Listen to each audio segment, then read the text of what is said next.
A couple of years ago, I heard an excellent presentation by a gentleman named Chip Pugh out of Illinois, who works with their regulatory railroad work. And so from that, then we've developed a new publication that you should be getting here, hopefully in the near future. It's being edited as we speak. So in order to do this field day, we're here at a railroad station, at a railroad crossing. And what we're going to be talking about is this piece of ground right here. And it's not but 300 square feet, not much land, but it's two places where transportation, cars and railroads will run through. In Indiana, we have about 200,000 crossings that are 4,000 miles of rail will actually go across. Indiana is one of the top 10 in fatalities, injuries, and accidents. So this little piece of ground here causes lots of people lots of problems. The first thing that we wanted to talk about here is understand this is what the locomotive rides on. A locomotive is much like a roller coaster. It's only going to go where the tracks take it.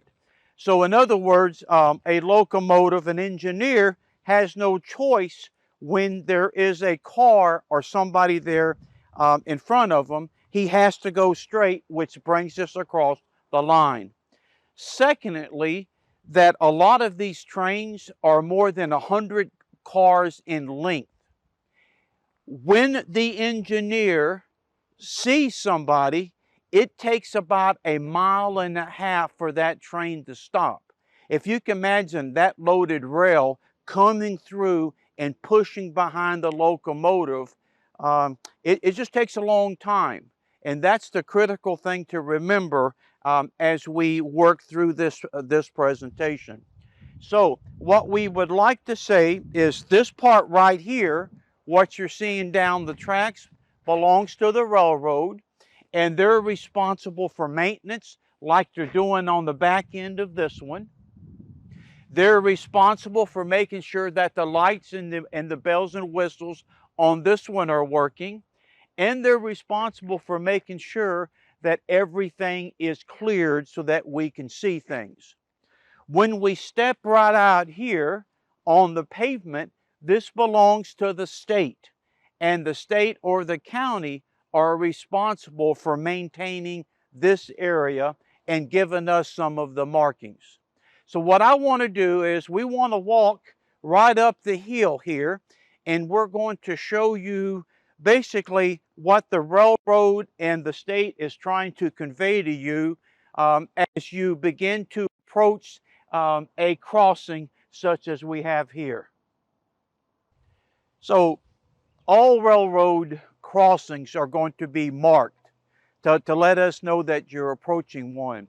So as we come over this hill right here and we actually look down, a lot of this is blocked by trees, limbs, and what have you. But what happens here is that the state has placed signs up, and you can always see this on every set of tracks, of public tracks. And here you can see we got the yellow sign with the double RR, okay? That is our first warning, advisory, that we have tracks coming up ahead, crossing. And then secondly, they're going to try to give us pavus markings here, and you can kind of see the markings. They go for a pretty good stretch. And again, here is my double X and my RR, okay? So that's my first signs that I have a crossing that's approaching very quickly. So with that then, let's go down let's head back down to see what other signs that they're going to be giving us and measures to take. So we've seen where we had signs, the yellow railroad signs, the road markings previous. And so our last marking that we call a passive marking is this right here. And this is the marking that tells me where I need to stop my vehicle. And you might say, well, that's a long way from the tracks. But what they're trying to do is to protect your vehicle in the event that the train has a lot of overhang with whatever kinds of materials that it's carrying. Now, you'll notice here, there's basically two kinds of tracks in Indiana, crossings. You've got one that's got the bells and the whistles, and it's got the lights, and it's got the gates. And again, you're all familiar with them right here. Okay? Now, and so that is our responsibility. As we stop right here, if the gates are going down, then obviously a trained locomotive is coming. Generally speaking, they give us 20 to 30 seconds warning before the train is going to hit this crossing. So down the line, about a quarter of a mile, you will begin to hear the whistles going off. The train is telling us, I'm coming. So as I come to this point and I actually stop, then I have met my responsibilities. The train that's coming down the track has got also a responsibility, the railroad company. And that is, they're going to have what's called a whistle stop. And they're going to start blowing the whistle roughly a quarter of a mile away. As they get to about 20 or 30 seconds before they come to the crossing, the system, and this one here, is going to begin to be activated. And so the lights, the bells, and the gates are going to be coming down. Remember, 20 seconds, 30 seconds at most is what's going to take place. So as people are trying to beat the arms going down, that train is almost on them. What's even worse is once the gates come down and they're down, you will see people here try to drive around them. You basically have less than 10 seconds before that train is there. So if you're a lawn care operator with a trailer and you decide to make that stupid move, then the odds are not good that you're going to make it, or it's going to be real close. Now, understand that on a system like this, it's really there to protect us, but about 30% of all accidents are right here. With all of this technology, whatever it costs, $500,000 to set this up, it's because people are trying to drive around the down arms. Secondly, many of these tracks have got two lines of traffic, two sets of tracks. And so sometimes when you see one train go by, there's another train coming as well. That's why the arms never went up. In the business, they call that the ghost train. And there are many people killed when they never expected that second train to occur. So at this point, this is how the system works to be able to keep the car and the locomotive separated. Now, we want to come right here and focus on what might be the most important information that you will ever get from this presentation. Every crossing has got a blue sign on this side of it and also on the other side for the traffic coming in the other direction. So there's two things that are important here. One is I've got this 815 number, and that's important because that is going to go to somebody that works for this railroad that operates this track, who's going to know what's on the track. Secondly, it's the DOT number. This crossing that is owned by KBS Railroad has got 474831U. That 7-digit information of all the thousands of crossings in the country It's unique to this one. So if you ever had to call that number and you gave that number, the DOT crossing, they would know exactly where you're at. And you're saying, well, why is that important? Well, it might be important that if you came over here and you were actually stuck on this crossing and you didn't hear the whistle blowing, you didn't hear the horn, then you would come to this number, you would call them, tell them you're stuck on the track, and to give them this DOT number. The switchboard operator, or whoever's manning it, then would contact any of the locomotives to let them know that somebody is on their track, is stuck. Now, if you're lucky, you're beyond that 1.5 miles where they can begin to stop. We want to repeat that. If you're ever stuck and you don't hear the sound of the train, the whistle, you call that number first, not 911. 911 will take time for them to find the information. So you call this number, you call 911 to tell them you're on the tracks. Can they send a wrecker? And then when you're done and you're off the track, you just call that number again to let them know that you're now off the track. It's a courtesy call to get these trains up and rolling again. Now, what happens if you're stuck on the track and you actually can see the train coming, or because there's a curve in the road, you hear it? At that point, they can't stop. So what's critical here is that you and your family, whoever you got in the vehicle, it is time to get out and bail. You leave everything behind that's in the car because you're not going to have but seconds to be able to save your life.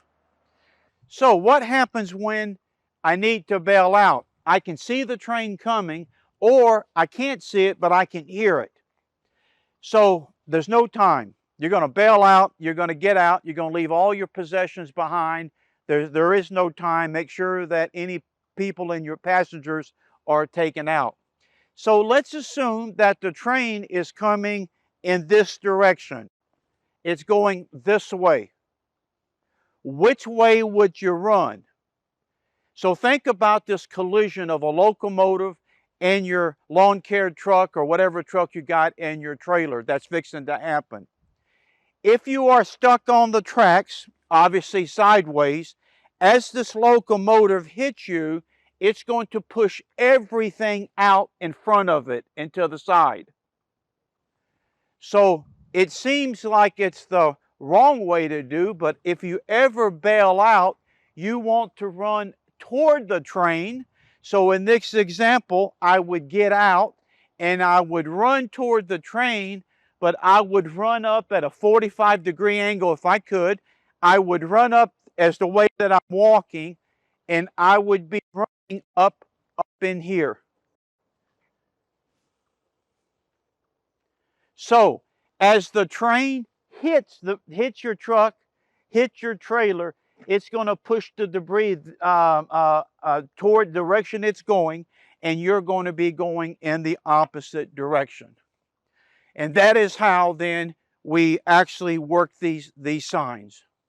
This is how we avoid some of the fatalities that we see. All right. So the take-home message here is to understand that there is markings. Never go through these gates that are down. And if you get stuck on the crossing, remember there is a blue sign that's associated with every crossing, and to utilize those numbers. One is to inform the railroad that you're stuck, and if there's time, they can stop the train. And then the second is to understand that if you see a train coming or you hear it, there's no time for phone calls. Run toward the train and away from the train. So now let's go and visit our second set of tracks. only because it doesn't have all of this fancy safety material, and we'll take a look at that here in our next shot.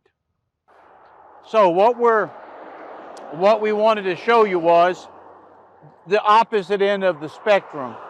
And we're here at a busy crossing. As you can see, nothing's really changed. We still have the railroad that's given us the advisory warning that a crossing's ahead. We still have the markings on the road, though needs a little bit of paint work. And instead, as you look down, you are going to see the stop sign. And again, the stop sign is the same stop sign that you see on all roads. It has this is a legal sign. And so what we want to do then is just from this angle, kind of watch some of the cars coming and going and see, do you think if they're stopping or it's slow and go?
So again, we're going to notice some of the same things. There's our emergency sign that's got my DOT crossing, my 815 number, my double cross marks here.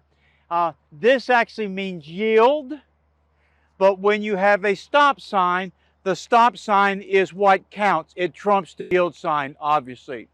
So this is probably one of the more dangerous intersections, because most people don't stop. It's called slow and go. Because this track is not used a lot, people feel very comfortable about not stopping, just rolling through. Most of the statistics will show that most of the accidents happen around a person's house when they get familiar with the amount of traffic on a set of tracks. So again, a stop sign is important to stop, because if you turn around and there's a train right there, there's nothing anybody can do for you. So the conclusions then to this whole piece, I want to go back and say, use some common sense. Take your time when you hit a crossing. Look both ways. Understand we've got these blue signs in case you have an emergency that can give you some assistance. And again, try to obey all of the traffic signs as you would for any other highway postings that we have.